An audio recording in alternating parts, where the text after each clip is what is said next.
আগৰ ভিডিঅ'টোত যে আপোনালোকক কৈছিলোঁ বিয়াৰ কথা, এয়া আছিল দাদাৰ বিয়া। ভিডিঅ'টো আচলতে মই কৰা নাছিলোঁ, ভণ্টিয়ে কৰিছিলে। মই ভাবিছিলোঁ লং ভিডিঅ' দিম বুলি, কিন্তু মই দিব নোৱাৰিলোঁ কাৰণ বিয়া বুলিলে কামটো থাকিবই, সেইকাৰণে কাম কৰি আছিলোঁ। আৰু এয়া ভিডিঅ' ভণ্টিয়ে বনাইছিলে, সেইকাৰণে অলপ দেখুৱাইছে তাই।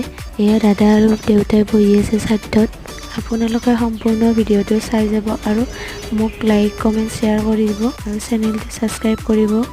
ভিডিঅ'টোৰ মাজতে আপোনালোকক কথা এটা কওঁ, ভিডিঅ'বোৰ চাই যিহেতু আপোনালোকে ছাবস্ক্ৰাইব কৰিবলৈ পাহৰি যায়। আমাৰ ভিডিঅ'বোৰ কৰোঁতে বহুত কষ্ট হয়, আপোনালোকে এইখিনি কৰিব নাপাহৰিব।